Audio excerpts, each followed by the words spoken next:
So for the NCAA March Madness, the biggest tournament in college basketball for women, this is our weight room. Let me show y'all the men's weight room. Do you remember this video? Well, it's mine. I'm Sedona Prince, and I play in the NCAA for the University of Oregon. When I first shared that video, all I was trying to do was start a conversation around women's sports. I was just trying to be a reporter behind the scenes and show what was truly going on, what were the inequalities that we were facing at this tournament. And I had no idea that it would get the coverage that it got, but I'll get back to that. Let's take it back in time to when most American girls and women were not encouraged to play sports at all.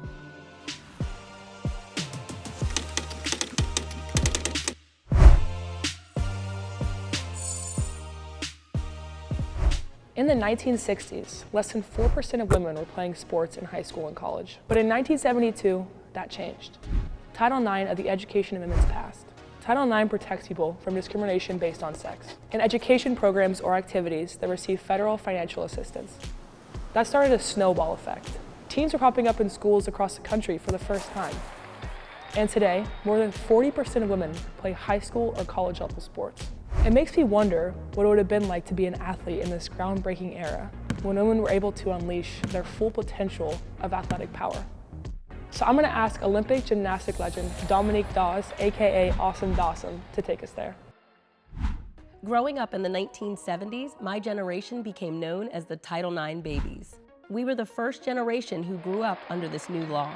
It was a blessing to be growing up as a Title IX baby. We had opportunities. We got to see women play sports and have an opportunity ourselves to be able to participate and not just be on the sidelines.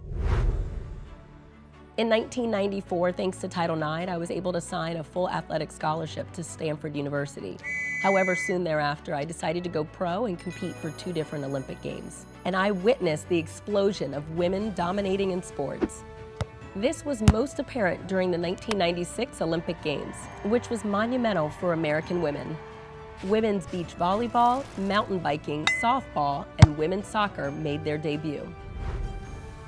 It was a dream come true in 1996 to be a part of the Magnificent Seven, being the first ever U.S. women's gymnastics team to win a gold medal.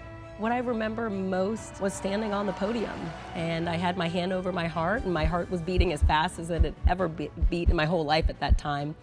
Singing the national anthem, looking over at the stands, looking for my mom, my dad, my sister, and my brother, and reliving the 13-year journey that it took to get there. Being the first African-American female to win a gold medal at the time, and also the first African-American female to win an individual medal with a bronze on the floor exercise, I was able to relive that 13-year journey, the blood, sweat, the tears, the toll, and the sacrifice that it took to get there. And it wasn't just us who broke records.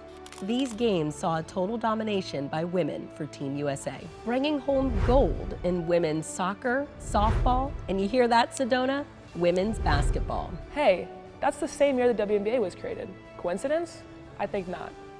This was undeniable proof that as women, we were destined for greatness in athletics. All we needed was the opportunity and our culture to support us. I've defended Title IX to Congress and continue to push for inclusion in sports.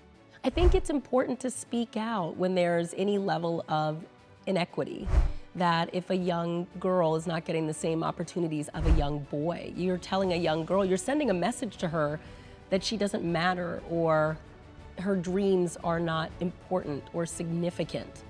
My focus now is on mental health and the toxic pressures that athletes have to undergo. That's why I founded my own gym to cultivate a safe environment for athletes, the Dominique Dawes Gymnastics and Ninja Academy. And take it from Sedona, who has shown how Title IX has fallen short and is fighting for women's equality in sports right now. Fast forward to today.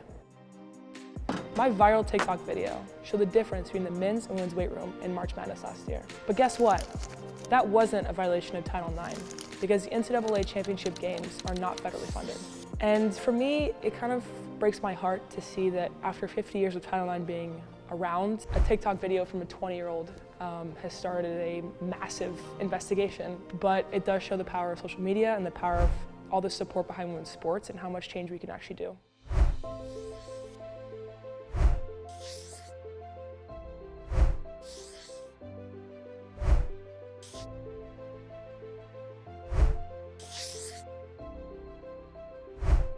Even with Title IX in place, women are still not given the same opportunities. Just ask the U.S. women's national soccer team, who fought for equal pay for years. In 2022, they just won a $24 million lawsuit. This is a huge win for all women. Hopefully this will be a day we look back on and say that's the moment that everything changed. Even with Title IX in place, there are still loopholes. What is changing, though, is people are paying attention to athletes like me, to people like Dominique Dawes and Simone Biles. What changes we want to see and what is worth fighting for isn't always gold and shiny. It's being treated as equals on and off the court.